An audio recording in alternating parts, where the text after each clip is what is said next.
100 টাকা মন্দিরে যতটা বড় দেখায়, শপিং মলে তা ঠিক ততটাই ছোট। মন্দিরে বসে প্রার্থনা করা কতই না দীর্ঘ, অথচ সিনেমা হলে তা কিছুই না।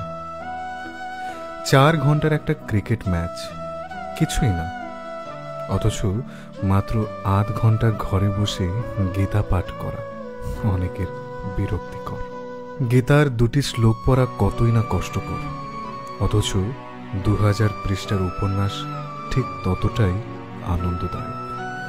মাসিক 3000 টাকার প্রাইভেট ক্লাস, গানের ক্লাস, নাচের ক্লাস, ড্রয়িং ক্লাস করার অফুরন্ত সময়, অথচ মাসিক ফ্রিতে 4 দিন গীতা ক্লাসের জন্য বিন্দু পরিমাণ সময়। গানের শিক্ষক, নাচের শিক্ষক, ড্রয়িং শিক্ষকের বেতন 3 থেকে 4000 টাকা, অথচ গীতা স্কুল সম্পূর্ণ ফ্রি, তাও সেখানে যাওয়ার সময় নেই।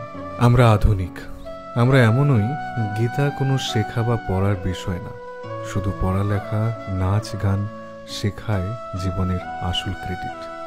বয়স যতই হোক, বিভিন্ন জায়গায় গিয়ে অন্যান্য যে কোনো কিছু শেখা কোনো লজ্জার বিষয় নয়, অথচ ছেলে মেয়েদের বয়স 14 বা 15 হলেই গীতা শেখা যেন সবচেয়ে বড় লজ্জার বিষয়। সত্য কথা কি জানেন, বৃদ্ধাশ্রম কিন্তু এমনি এমনি বা একদিনে তৈরি হয়।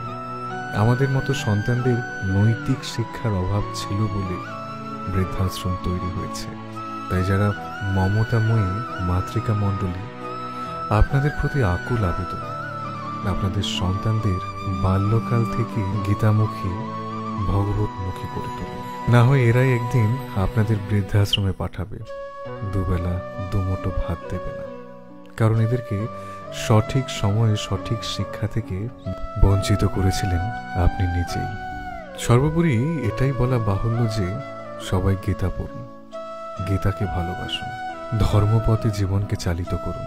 শুধু গীতা পাঠ করলে হবে না, গীতা হৃদয়ে ধারণ করতে হবে।